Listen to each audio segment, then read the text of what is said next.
Yeah, and it's a good one, honestly. Like that's the difference between Michael and Fredo is night and day. Michael's the fucking good-looking war hero, intelligent leader of the family, and Fredo's just the perennial fuck up who literally cowered it out and let his dad get shot and then betrays Michael. I love The Godfather. I haven't watched that in years. I'm due. Yeah, same. I'm due. I was just thinking that. It's one of the best movies ever made.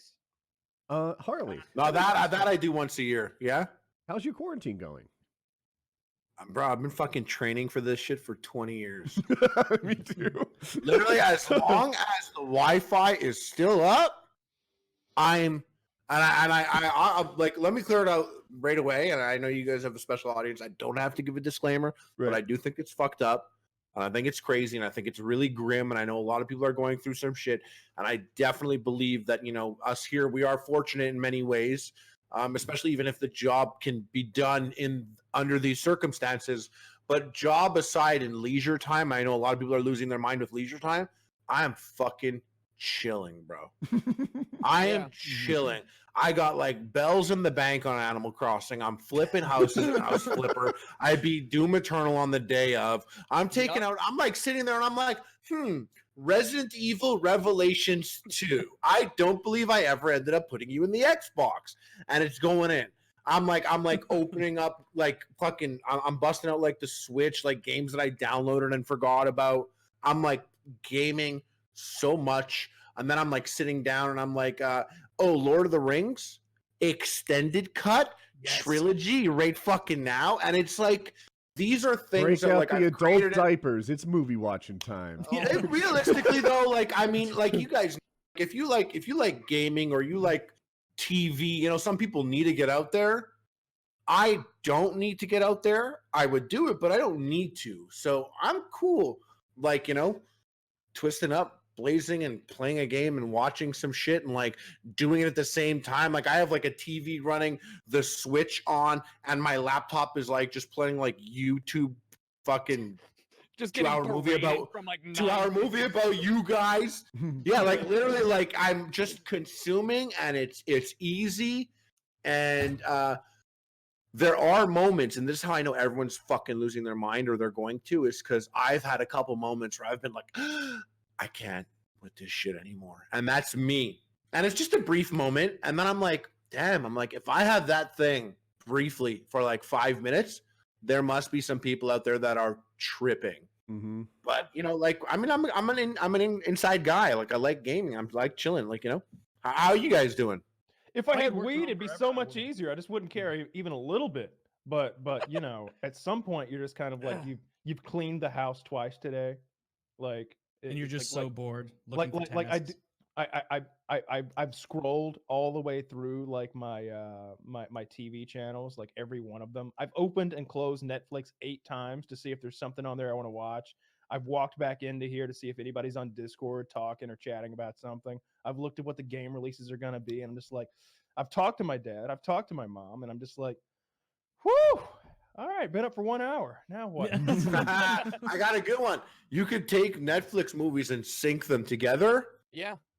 We should we could all hang out and watch a movie. We do this and put on a movie synced up. We can literally watch it together. Yeah, I'd enjoy that actually. I do that. I do that with friends a good bit. We usually try to watch like we did Mandy together like a few months back. Love that. That's a good one. I've been trying to get all my friends to watch Death Wish 1 because I think it's like at this point it's a comedy. It's a comedy at this point, like he's just smoking bad guys in New York City like with no mercy. He's the original John Wick. And it's fun and it's funny. Oh, Death Wish. Oh, I did watch this. Oh my God, that's so funny. Yeah, fucking Charles Bronson. Actually, on second thought, can you imagine watching a movie together with all of us in there? We wouldn't hear a single line. It would just be there's no talking aloud. There's no talking No, aloud. it depends. That's why you have to choose a movie that is not like you got to choose a movie that's like one that you're not going to be upset with. Like my friend movie night, we watched Velocipaster, right? Yes, I've been waiting to watch that. How was it? It was worth the 70 minutes for sure. Like it was just absurd, slightly xenophobic, like everything you want from a cut rate B movie. Yeah, xenophobic. That's a great one. Raptors? No, I'm down to do a watch of Samurai Cop anytime. Why do they It's- have it's to be bad actually- movies? There's good ones I'm sure I haven't seen. And Kyle, is Because if there's snoring good allowed? movies- No, because if Snoring there's is good allowed because we'll movies- just mute you like we always do. Bloodshot with Vin Diesel is like the perfect type of movie. I haven't even seen it yet. It's, And I it can looks just so tell you, bad. a Vin Diesel action movie, that's a good one you watch. Or I you don't know watch how many- the old. Yeah. Woody, how many movies would you guesstimate you and I have watched together, whether in person or like streaming or whatever? 14, 18. Something. Does that sound rightish? You slept through 3 of them. 3 of them. Do you remember which three? There was Kyle? one. I can There remember was there was one- one about a yeah, talking teddy bear. Ted 2. He Uh, said that. uh-huh. I love that talking teddy bear. It's Ted 2. Like it was Ted 2. Like you just started watching this talking teddy bear movie and it has a big number 2 on it. Not that you need part 1 for all the lore of the Ted universe, but I just mean it's just funny that you're like Ted 2. That you It had just started. We were barely through like the I was previews. tuckered and, out. Yeah, It Chiz might have just been said a it was the paintball. intro. It was a paintball trip. Yeah. And then the other one, I don't remember the movie. Maybe Chiz does, but it was me, Chiz, and Woody sitting in a call like this, and it was a good movie. Like Chiz and I are both like going back and forth, like yeah, look at this, and that. Oh yeah, wasn't he great in this movie? And blah blah blah. And we just hear The Equalizer. It was the Equalizer. It's That's a action great with movie. Denzel Washington, where he's killing people with shot glasses through the eyeball and stuff. And Like, nail guns, right? A nail gun?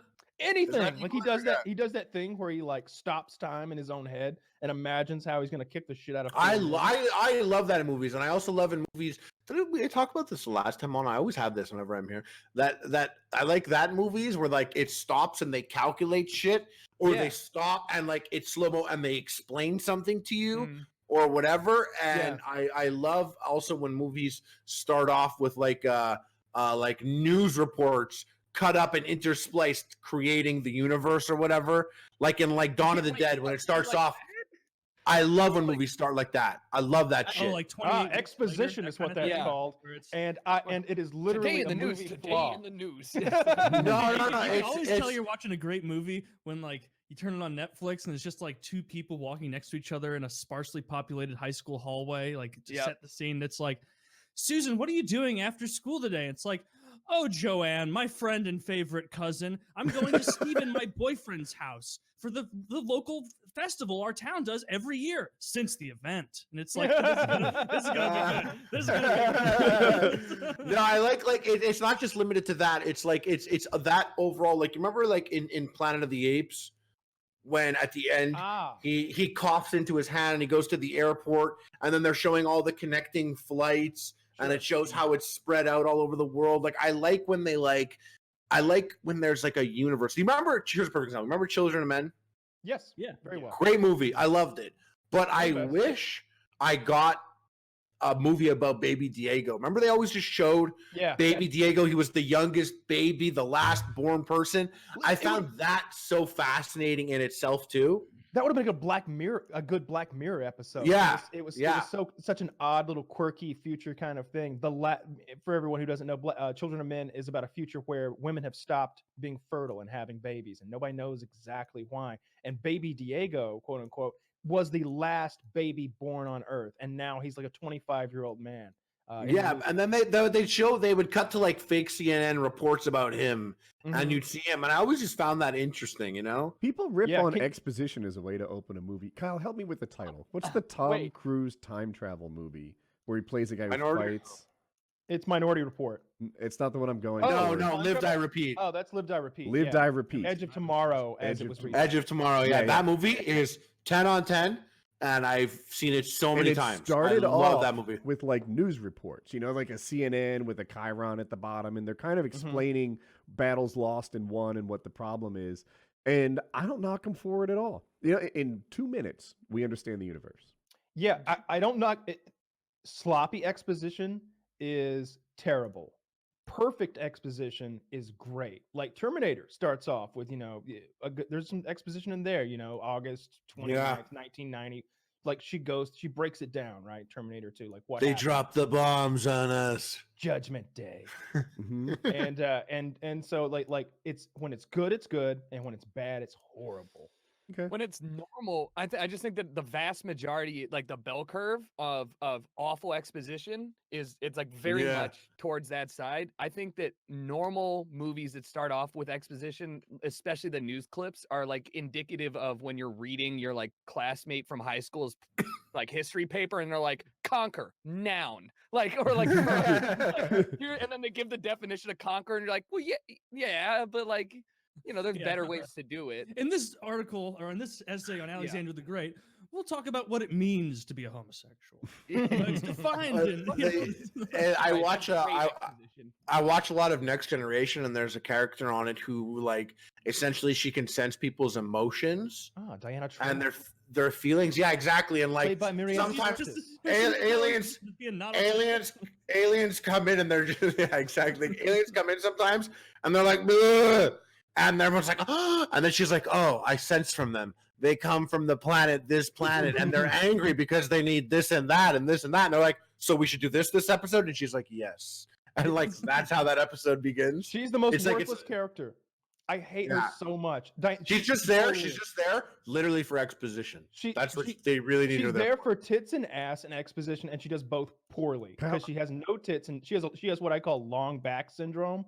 She's awful, and they put her in this cat suit, and you don't get a camel toe until like season 3 when she's working out with the doctor.